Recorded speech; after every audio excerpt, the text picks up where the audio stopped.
নমস্কার, আমি পারমিতা। আমার নতুন একটি ভিডিওতে আপনাদের সবাইকে স্বাগত। আশা করছি আপনারা সবাই খুব ভালো আছেন, সুস্থ আছেন, আর আমিও খুব ভালো আছি। আজ ছুটির দিন, মঙ্গলবার। আমার এই ছুটির দিনের কিছু সময় আপনাদের সাথে ভাগ করে নিলাম। আমার মনে হয় মেয়েদের অথবা মায়েদের জীবনে ছুটির দিন বলে কোনো দিনই থাকে না, জানেন তো। তাই যাই হোক, আজ দুপুরের রান্নাটা তাড়াতাড়ি সেরে নিতে হবে। বিকালে একটু ঘুরতে যাওয়ার প্ল্যান রেখেছি। ভিডিওতে আপনারা দেখতেই পেলেন, ডাল আর পেঁপে দুটোই আমি প্রেসার কুকারে বসিয়ে দিলাম। বেশি কিছু না, সিম্পল একটা ডাল আর একটা তরকারি করব। একটু মাছের ঝালের জন্য আমি সিম, আলু আর পেঁয়াজ কেটে নিয়েছি, আর কিছু ছোট মাছ আছে, সেই মাছটা দিয়ে আমি ঝাল করব আর ডাল, ব্যাস। আজ রান্না করতে করতে আপনাদের সাথে একটা গল্প শেয়ার করব। এক সমুদ্রের ধারে এক জঙ্গল ছিল, আর তার পাশেই ছিল একটা কুয়ো। একটা ব্যাঙ সেই কুয়োর ভিতর বাস করত। তার জন্মই হয়েছিল সেই কুয়োটাতে, আর কুয়োর মধ্যে অনেক রকমের পোকামাকড় থাকতো, এবং সেই পোকামাকড়গুলো ধরে সেই ব্যাঙটা খেত।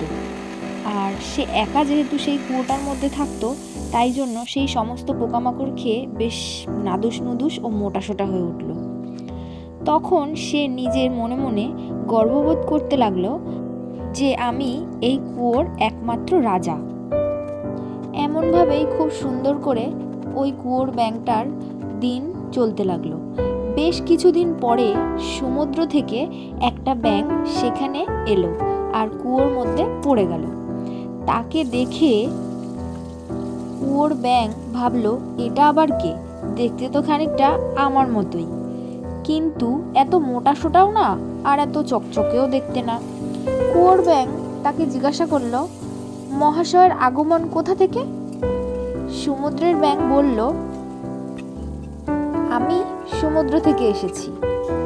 কুয়োর ব্যাঙটা একটুখানি হাসলো আর বলল, সমুদ্র?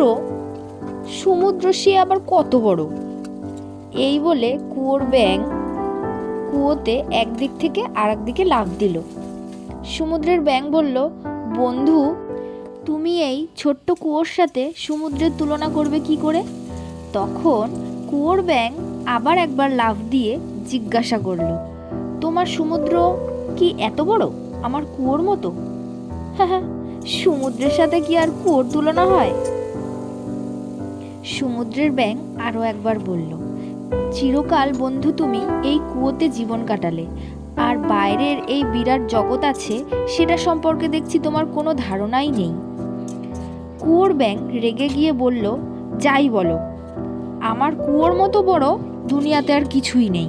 মিথ্যুক কোথাকার তুমি। তুমি যাই বলো না কেন, আমি মেনে নেব না। আমার এই কুয়োই হচ্ছে সবচাইতে বড়। কোথাকার এলেন বাবু সাগরের ব্যাঙ। হ্যাঁ, কি বুঝলেন গল্পটা থেকে? আমাদের পারিপার্শ্বিক জীবনেও এরকম কিছু মানুষ আমাদের আশেপাশে আছে, যাদের ধারণা ঠিক এই গল্পের কুয়োর ব্যাঙের মতো।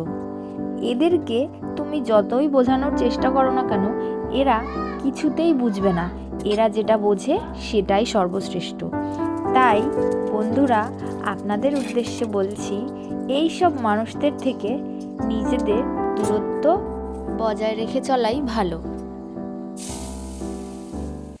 এতে নিজস্ব সম্মান আর সম্পর্ক দুটোই ভালো থাকে। যাই হোক, অনেক তো জ্ঞান দিলাম। জ্ঞান দিতে দিতে আর গল্প করতে করতে এদিকে আমার ডালও ফুটে গেল, আর দেখতেই পেলেন মাছের ঝালটাও কমপ্লিট হয়ে গেছে কখন। এইবার ভাতটা হয়ে গেলেই ব্যাস, রান্নাটা কমপ্লিট। আদির জন্য একটা মাছ ভেজে নিলাম। তিনি বাবু আবার মাছ ভাজা ছাড়া ভাত খান না। আদির ভাতটা গুছিয়ে ওকে খাইয়ে দিয়ে বাবার ভাতটা বেড়ে নেব, আর আমিও খেয়ে নেব তার সাথে। আজকের মতো কাজটা শেষের দিকে প্রায়। আপনাদের এই গল্পটি কেমন লাগলো আর ভিডিওটি কেমন লাগলো প্লিজ কমেন্টে জানাবেন, আর ভালো লাগলে একটা লাইক করে দেবেন আর শেয়ার করে দেবেন। আর তার সাথে এটাও জানাবেন, আমার গল্পের কুয়োর ব্যাঙের মতো চরিত্রওয়ালা মানুষের সাথে আপনাদের কারোর পালা পড়েছিল কিনা কোনোদিন। তাহলে আর কি, আস্তে আস্তে আমার কাজও শেষ, এবারে খাওয়ার পালা। আমার ভিডিওটা আজকের মতো এখানেই শেষ। টাটা।